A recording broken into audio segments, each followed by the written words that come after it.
عمران خان۔ خیبر پختونخوا کے وزیر اعلیٰ سہیل آفریدی نے دھرنا دیا تھا اڈیالہ جیل کے باہر۔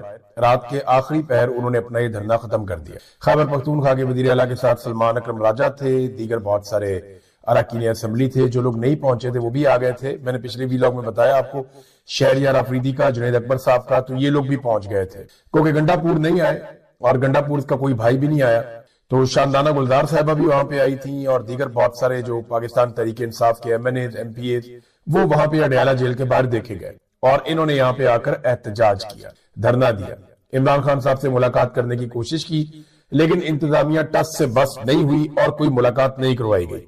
رات کو لگ بھگ 2:45 بجے یہ دھرنا کال آف کر دیا گیا اور خیبر پختونخوا کے تمام ایم پی ایز اور جو ایم این ایز ان کے ساتھ موجود تھے وہ سارے گاڑیوں میں بیٹھ کے وہاں سے روانہ ہو گئے۔ لیکن جانے سے پہلے انہوں نے کچھ بیانات دیے۔ ایک بیان جو ہے وہ شاہد کھٹک کا تھا، جنہوں نے کہا کہ ہم کل ان کے اوپر ایک باؤنسر ماریں گے اور جلد آپ کو بہت ساری چیزیں اور بہت ساری انفارمیشن ملے گی۔ اس کے بعد سلمان اکرم راجہ صاحب نے بھی اناؤنسمنٹ کیا، باقی لوگوں نے بھی اناؤنسمنٹ کیا۔ یہ لوگ چاہ رہے تھے کہ عمران خان صاحب سے ملاقات ہو جائے، چاہے عمران خان صاحب کے ڈاکٹرز کی ملاقات ہو جائے، چاہے کوئی سیاسی بات ہو یا نہ ہو، لیکن عمران خان صاحب سے ملاقات ہونی چاہیے۔ تشویش بڑھتی جا رہی ہے۔ دیکھیے جو قابل اعتبار سورسز ہیں نا، ان سے کوئی بھی معلومات عمران خان صاحب کے حوالے سے ابھی تک باہر نہیں آئی۔ یہ ضرور پتا چلا کہ عمران خان صاحب اسپتال پہنچے اور انہیں پمز اسپتال لایا گیا اسلام آباد میں، اور ان کا ایک علاج بھی کیا گیا، ایک ٹریٹمنٹ تھا ان کا، وہ ان کو دیا گیا۔ لیکن کسی بھی عمران خان صاحب کے قریبی شخص سے یا کسی ایسے سورس سے جو معلومات، جس کی معلومات کے اوپر بھروسہ کیا جا سکے، جس کی معلومات پہ عمران خان صاحب کے کارکن، ان کی پارٹی کے لوگ یا ان کی فیملی کے لوگ بھروسہ کریں، اس سے عمران خان صاحب کی ملاقات نہیں ہوئی۔ ہم صحافیوں کے پاس بھی جو خبریں ہیں وہ مختلف ذرائع سے، کچھ اسپتال کے ذرائع ہیں، کچھ پولیس کے ذرائع ہیں، کچھ ایجنسیوں کے ذرائع ہیں، کچھ ذرائع جو ہیں وہ جیل کے ذرائع ہیں، تو سب اپنے اپنے ذرائع کو استعمال کرتے ہوئے خبریں دے رہے ہیں اور ڈاٹ کنیکٹنگ ہو رہی ہے کہ عمران خان صاحب کو اسپتال پہنچا کے ان کا علاج کروایا گیا، جس کی تصدیق وفاقی وزیر اطلاعات عطا تارڑ نے بھی کر دی ہے۔ اب تشویش بڑھتی جا رہی ہے کہ عمران خان صاحب کی حالت کیوں اتنی خراب ہوئی یا معاملہ اصل میں ہے کیا۔ ڈاکٹر عمران خان صاحب کے پہنچ گئے، جو ان کے ذاتی معالج ہیں وہ بھی پہنچ گئے اڈیالہ کے باہر، تو یہ آفر بھی دی گئی کہ آپ ڈاکٹرز کی ملاقات کروا دیں، تو بالکل غیر سیاسی لوگ ہیں، یہ کوئی سیاسی بات بھی نہیں کریں گے، آ کر آپ کروائیں ملاقات۔ خبریں آتی رہی کہ بات چیت چل رہی ہے، کوئی بات بننے والی ہے، لیکن پھر عمران خان صاحب کی کوئی ملاقات نہیں کروائی گئی۔ ڈاکٹر عاصم یوسف جو عمران خان صاحب کے اپنے ڈاکٹر ہیں اور دیگر کچھ ڈاکٹر ہیں، 2-3 معالج تھے، وہ رات بجے تک انتظار کرتے رہے کہ جب ملاقات نہیں ہوئی تو پھر وہ چلے گئے، اور 2:45 بجے پاکستان تحریک انصاف نے دھرنا ختم کر دیا اور اب ایک نئی حکمت عملی کا اناؤنسمنٹ صبح کیا جائے گا۔ یہ حکمت عملی جو اناؤنس کی جائے گی یہ سپریم کورٹ آف پاکستان کے احاطے سے کی جائے گی۔ اطلاع یہ ہے کہ پاکستان تحریک انصاف نے اناؤنس کیا ہے جاتے جاتے کہ تمام M N As, M P As, senators اور ٹکٹ ہولڈرز، یہ سارے لوگ اور جو عہدیدار ہیں وہ سارے لوگ پہنچے سپریم کورٹ آف پاکستان، اور اگلا دھرنا سپریم کورٹ آف پاکستان میں دیا جائے گا۔ اب صبح 10 بجے مجھے ایسا لگتا ہے کہ سپریم کورٹ آف پاکستان کے باہر ایک پورا کرفیو کا ماحول بنا دیا جائے گا، جو ریڈ زون ہے اسے سیل کر دیا جائے گا اور کوشش کی جائے گی کہ پاکستان تحریک انصاف کے لوگ دھرنا نہ دے سکیں۔ لیکن دیکھیں جو اراکین اسمبلی ہیں، جو سینیٹرز ہیں، ان کا اپنا ایک استحقاق ہوتا ہے، ان کے ساتھ آپ زور زبردستی اگر ریڈ زون میں کریں گے تو یہ خبر انٹرنیشنل میڈیا پہ جائے گی اور ہر طرف یہ رولا پڑ جائے گا۔ اتنا آسان نہیں ہوتا کہ اسٹیبلشمنٹ کا جو دل کرے وہ کرتی چلی جائے۔ آپ بہت ظلم کر رہے ہیں، بہت جبر کر رہے ہیں، بہت ساری چیزیں آپ نے کی ہے، لیکن آپ ہر وقت سارا کچھ نہیں کر سکتے۔ تو پاکستان تحریک انصاف کے جو اراکین اسمبلی ہیں، جنہوں نے عمران خان صاحب کے نام کے اوپر ووٹ لیا ہے، جو جا کر سیٹوں پہ بیٹھ گئے ہیں، اب ان کا امتحان شروع ہو گیا۔ عوام نے تو بار بار امتحان میں پاس ہو کر دکھایا، لیکن اصل امتحان جو ہے وہ اب اراکین اسمبلی کا ہے، سینیٹرز کا ہے، قومی اسمبلی کے اراکین کا، صوبائی اسمبلی کے اراکین کا، وزراء کا ہے، جو ماضی میں وزارتیں لیتے رہے، ان کا امتحان۔ اب ان سارے لوگوں کو آ کر سپریم کورٹ آف پاکستان میں احتجاج ریکارڈ کروانا پڑے گا، اور جتنی بھی کالز دی جائیں ان تمام کالز کے اوپر ان لوگوں کو آنا پڑے گا۔ تو پہلی حکمت عملی یہ ہے کہ سپریم کورٹ آف پاکستان میں جا کر دھرنا دیں گے اور وہاں پہ یہ کوئی اناؤنسمنٹ کریں گے جو اگلے لائے عمل کے حوالے سے ہوگی۔ اور یاد رکھیے گا جمعے کا دن ہے، صبح 10 بجے انہوں نے رکھا ہے، تو یہ 12-1 بجے تک چلے گا معاملہ میکسیمم، اس کے بعد جمعے کی نماز ہو جائے گی، اور پھر ہفتے والے دن خیبر پختونخوا میں ہی دوبارہ پولیٹیکل ایکٹیویٹیز ہے سہیل آفریدی کی۔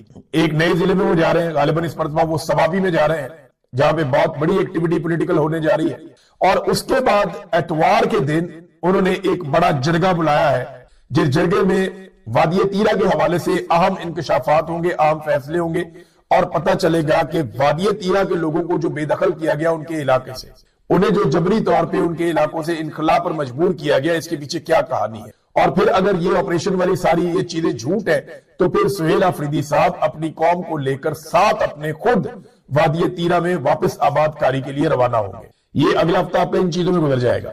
لیکن عمران خان صاحب کے حوالے سے بڑی شدید تشویش ہے۔ کچھ لوگ کہہ رہے ہیں کہ جو عمران خان صاحب کو لایا گیا نا پمز اسپتال میں، تو اس میں دو چار چیزیں بڑی امپورٹنٹ ہوئی۔ نمبر ایک یہ کہ کڑی نگرانی کے اندر لایا گیا۔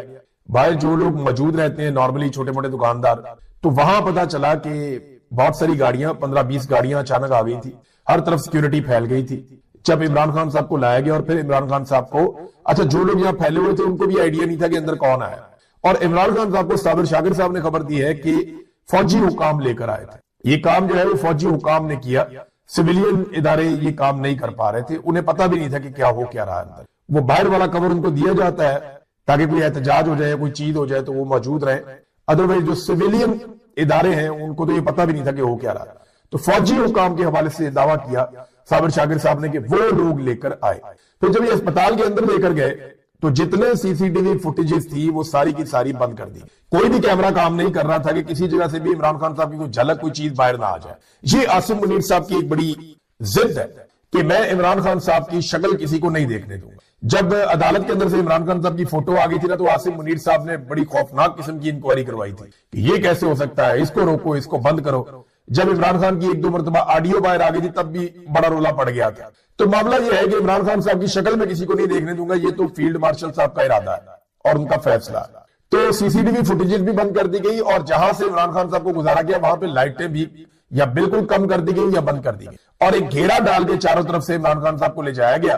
اور جس آپریشن تھیٹر میں عمران خان صاحب کا آپریشن ہو رہا تھا وہاں ڈاکٹرز کے علاوہ بھی نامعلوم افراد موجود تھے، اور ان کی موجودگی میں عمران خان صاحب کو ٹریٹمنٹ دیا گیا ہے۔ یہ ہے ناظرین وہ ساری صورتحال۔ اب ان کی فیملی، ان کے گھر والے، ان کی پارٹی اور پاکستانی وہ تشویش میں ہے، پریشان ہے کہ عمران خان کو ایسا ہوا کیا کہ اچانک سے پاکستان ٹیلی ویژن کے اوپر عمران خان صاحب کا نام بھی چل جاتا ہے، اور وہ ٹاؤٹ صحافی عمران خان صاحب کے حق میں بولنا شروع ہو جاتے ہیں جنہوں نے کبھی عمران خان کے حق میں بات نہ کرنے کی ایسا لگتا ہے کہ قسم کھا رکھی ہے۔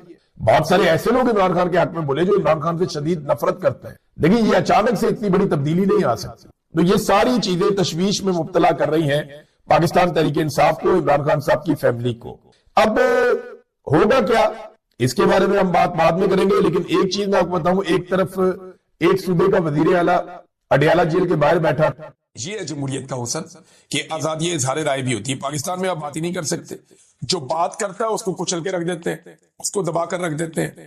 اب اس وقت حالات یہ ہیں کہ جو سب سے بڑا بات کرنے والا آدمی ہے وہ جیل کے اندر بند ہے۔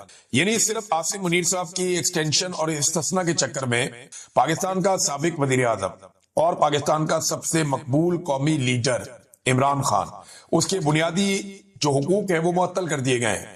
عمران خان کو 19 دن ہو گئے ہیں، نہ ان کے وکلا سے ملاقات ہو رہی ہے، نہ ان کی فیملی سے ملاقات ہو رہی ہے، بلکہ انہیں قید تنہائی میں ڈال دیا گیا ہے، اور لگاتار انہیں اس طرح کی اذیت کا نشانہ بار بار بنایا جاتا ہے۔ اور اس مرتبہ لگ بھگ 19 دن پھر ہو گئے، 3 ہفتے ہونے والے ہیں، اور اب یہ اطلاع یہ میرے پاس کہ منگل والے دن جب عمران خان صاحب کی بہنیں یا فیملی کے لوگ ملاقات کے لیے جائیں گے اڈیالہ جیل میں، تو بہت بڑی تعداد میں کارکنوں نے اور لیڈر نے فیصلہ کیا کہ وہ پنجاب سے اور خیبر پختونخوا سے اڈیالہ جیل کے باہر پہنچیں گے۔ اب سوال یہ پیدا ہوتا ہے کہ کیا اڈیالہ جیل کی انتظامیہ عدالتی احکامات اور انسانی حقوق کو مد نظر رکھتے ہوئے، قیدی کے حقوق دیتے ہوئے عمران خان صاحب کی ان کی فیملی سے ملاقات کرواتی ہے یا ملاقات نہیں کرواتی؟ یہ بہت امپورٹنٹ ہے، کیونکہ ملاقات کروائیں گے تو پھر تو چیزیں نارمل ہو جائیں گی، لیکن اس کے لیے ضروری ہے کہ اس سے پہلے عاصم منیر صاحب اپنا سارا کام مکمل کر لیں۔ لیکن اگر وہ ملاقات نہیں کرواتے اور ملاقات کو ایک مرتبہ پھر ڈیلے میں ڈال دیتے ہیں تو اس کے لیے انہیں بہت زیادہ یوز آف فورس کرنا پڑے گا، بڑی طاقت استعمال کرنی پڑے گی، اور وہ آپ کو پیر والے دن سے نظر آنا شروع ہو جائے گا کہ ان کا موڈ کیا ہے اور یہ کیا کریں گے۔ دوسری جانب ناظرین، جو وکلا ہے ان میں آہستہ آہستہ تحریک پیدا ہو رہی ہے۔ کیا یہ تحریک جان پکڑ سکتی ہے؟ کراچی کے اندر وکلا نے ایک بڑا مظاہرہ کیا ہے، وہاں پہ اکٹھے ہوئے، انہوں نے بڑے نعرے لگائے 26ویں اور 27ویں ترمیم کے خلاف۔ سننے میں آ رہا ہے کہ پنجاب کے اندر بھی وکلا جو ہے وہ تیاریاں کر رہے ہیں، مختلف جگہوں پہ وکلا کے اکٹھ ہو رہے ہیں، اور وکلا اس کو ایک تحریک کی شکل دینا چاہتے ہیں۔ ہو سکتا ہے کہ آنے والے دنوں میں کچھ مزید ججز جو ہے وہ بھی استعفیٰ دے دیں، اور جو 5 جج صاحبان ہیں جنہوں نے کیس کیا ہے سپریم کورٹ آف پاکستان میں، چیلنج کیا 27ویں آئینی ترمیم کو، انہوں نے چیلنج کر دیا ہے جو آئینی عدالت ہے اس کے حوالے سے کہ آئینی عدالت یہ کیس نہیں سن سکتی. یعنی انہوں نے کہا جی آپ کی یہ ڈومین نہیں بنتی کیونکہ یہ معاملہ ہی آپ سے ریلیٹڈ ہے، لہذا سپریم کورٹ آف پاکستان یہ کیس سنے. اب دیکھنا یہ ہے کہ وہ case supreme court of Pakistan میں جاتا ہے یا نہیں جاتا. عدلیہ کا تو انہوں نے بیڑا غرق کر دیا پکڑ کے، اور کچھ عدلیہ کے پلے انہوں نے چھوڑا ہی نہیں. بہرحال وکلا تحریک چلا رہے ہیں، ابھی کچھ کہنا قبل از وقت ہے کہ یہ تحریک طاقت پکڑتی ہے یا نہیں پکڑتی، لیکن ایک بات تو بالکل سچ ہے، وہ یہ ہے کہ یہ پورا کا پورا نظام اس وقت بارود کے اوپر بیٹھا ہوا ہے. یہ بارود پہ بیٹھا ہوا پورا نظام، اور کوئی ایک چنگاری ان سب کو بھسم کر دے گی، اور یہ سارے سے جانتے بھی ہیں. اسی لیے تو آپ دیکھیں نا کہ استثنا والا کھیل کھیلا جا رہا ہے کہ جناب میں اپنے آپ کو بچا لوں، اپنے ارد گرد ایک استثنا کی دیوار کھڑی کر لوں، آئینی دیوار، تاکہ جب بھی کبھی کوئی پرابلم ہو تو مجھے پرابلم نہیں ہونی چاہیے. صدر پاکستان فیلڈ مارشل کی یہ سوچ ہے دونوں کی، اور اس سوچ کے اوپر انہوں نے عمل درآمد بھی کیا ہے. اور آپ ان لوگوں میں سے ایک اپنے آپ کو ثابت کرنے پر تلے ہیں. مفتی صاحب شرم آنی چاہیے آپ کو، آپ یہ کیا بات کر رہے ہیں؟ کیا آپ نے کبھی بات کی کہ جعلی فارم 47 کیوں جاری کیا گیا؟ کیا آپ نے کبھی بات کی کہ جناب اسٹیبلشمنٹ نے پاکستان تحریک انصاف کا پورا الیکشن کیسے چوری کر لیا؟ کیا آپ نے کبھی یہ بات کی کہ 17 سیٹوں والے کو وزیر اعظم کیسے بنایا؟ کیا آپ نے کبھی یہ بات کی کہ ایک پولیٹیکل پارٹی جو 180 سے زائد سیٹیں جیت رہی تھی وہ کیسے اس کو آپ نے لے جا کے اپوزیشن میں بٹھا دیا اور اس کی آدھی سے زیادہ سیٹیں چھین لی؟ کیا آپ نے کبھی اس کے اوپر بات کی کہ عدت والا گھٹیا کیس کیوں بنایا گیا؟ کیا آپ نے کبھی اس کے اوپر بات کی کہ مخصوص نشستیں جو ہے وہ مال غنیمت کی طرح کیوں بانٹ دی گئی؟ مفتی صاحب آپ تو ان بیچارے مولویوں کے لیے بھی نہیں بولے جو تحریک لبیک کے تھے، جن کی لاشیں گری مریدکے میں، اور آپ ان کے سر کے اوپر پہلے بدماشی کرتے تھے اور اس کے بعد آپ نے ان کے خون کا بھی سودا کر دیا. اور اب آپ قوم کو سکھائیں گے کہ کیا ہوتی ہے جمہوریت اور کیا ہوتی ہے سیاست، یہ آپ بتائیں گے. مفتی صاحب ڈونلڈ ٹرمپ نے امریکی اسٹیبلشمنٹ کے خلاف الیکشن جیتا تھا، وہاں پہ وہ فارم 47 جاری نہیں کیا انہوں نے ڈونلڈ ٹرمپ کی حکومت کو تسلیم کیا، تبھی ان کا نظام آگے چلا ہے. اسی لیے وہ سپر پاور ہیں دنیا کی. پاکستان میں سب سے پہلے آپ اسٹیبلشمنٹ کو یہ کہیے، آپ سب سے پہلے فیلڈ مارشل کو کہیے کہ وہ عوام کے مینڈیٹ کا احترام کریں. آپ انہیں یہ کہیں کہ جناب عوام نے جس کو ووٹ ڈالا آپ اس کو حکومت دیں. سیاستدانوں کا مینڈیٹ چھین کر پھر آپ کہتے ہیں جناب سیاستدان آپس میں بیٹھتے کیوں نہیں، بات کیوں نہیں کرتے؟ سیاستدان تو سارے آپس میں مل کر بیٹھے ہوئے ہیں. یعنی جتنے لوگوں کو مینڈیٹ چوری کر کے دیا، Peoples Party P M L N ساری زندگی لڑتے رہے، اب سارے اکٹھے ہو کر بیٹھے ہوئے ہیں. تو یہ قوم کو نا بیوقوف بنانا بند کرے. قوم بیوقوف نہیں ہے، آپ لوگوں کی چلاکیاں اور ہوشیاریاں قوم بڑی اچھی طرح آپ جانتی ہے. تو یہ مفتی منیب صاحب کو بتانا بہت ضروری تھا کہ سیاسی مخالفت اپنی جگہ پہ، سیاستدان ہمیشہ اکٹھے ہو جاتے ہیں اگر کوئی تیسرا فریق ان کا مینڈیٹ چوری نہ کرے اور مداخلت نہ کرے. تو بدترین سیاسی مخالفین آج بھی اکٹھے، Peoples Party, P M L N, Fazal ur Rehman سے پی ٹی آئی کے لوگ بیٹھتے ہیں، بیٹھ کے بات چیت کرتے ہیں. پی ٹی آئی کے لوگوں نے ابھی تھوڑے دن پہلے تمام جتنے بھی مختلف پولیٹیکل پارٹیز ہیں ان سب کو بلا کر جرگہ کیا، بلکہ پی ایم ایل این کا وہاں پہ سیکرٹری جنرل رکھا. اب آپ تانے دے رہے ہیں بیٹھ کے، تانے آپ اس لیے دے رہے ہیں کہ آپ کو چابی بھری جاتی ہے مولوی صاحب اسٹیبلشمنٹ کی جانب سے، اور آپ وہ چابی آپ کو بھری جاتی ہے تو آپ چابی کی طرح چلنا شروع ہو جاتے ہیں. جناب بتائیں نا مینڈیٹ کس نے چوری کیا؟ امریکہ میں مینڈیٹ چوری نہیں ہوا، اس لیے تلخیاں اتنی نہیں بڑی.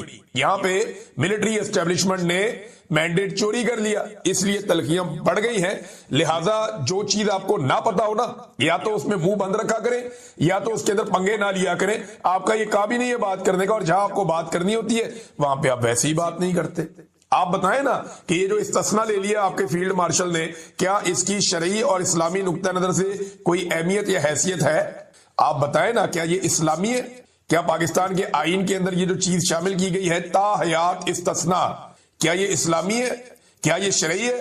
مفتی منیب صاحب ادھر بولے نا، آپ جو آپ کا ایک ڈومین ہے جس کے اندر آپ کو بات کرنی ہے، ادھر آپ کی زبان ڈرتی ہے بات کرتے ہوئے. تو مفتی صاحب آپ بات آ جائیں.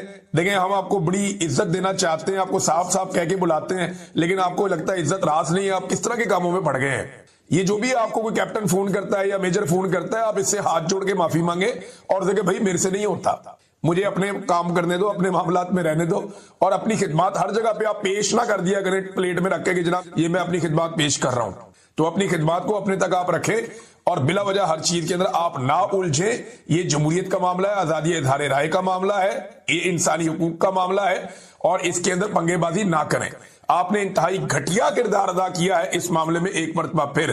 جب تک آپ مینڈیٹ کے احترام کی بات نہیں کریں گے, جب تک آپ ملٹری اسٹیبلشمنٹ کو اس کے کردار میں واپس بھیجنے کی بات نہیں کریں گے, جب تک آپ استثناء جو تاحیات ہے اس کے اوپر بات نہیں کریں گے. آپ کس طرح کے مولوی ہیں جو عدت کے اوپر بات نہیں کرتا؟ لاشیں گری ہوئی ہیں لوگوں کی مرید کے میں, اس پہ آپ نے بات نہیں کی. تو ناظرین بس اتنا میرے خیال میں کافی ہے مولوی صاحب کو بتانے کے لیے, اگر انہیں سمجھ آ جائے تو ناظرین یہ امریکہ کا تو حسن ہے یہ, لیکن وہ سپر پاور اسی لیے تو ہے, وہ ایک دوسرے کا مینڈیٹ تسلیم کر دیتے ہیں اور وہاں آزادی اظہار رائے ہے, وہ ایک دوسرے کے ساتھ کھڑے ہوئے ہیں. اور وہاں پہ کھڑے ہو کر ممدانی کہہ رہا ہے کہ اسرائیل نے فلسطینیوں کا جینوسائیڈ کیا.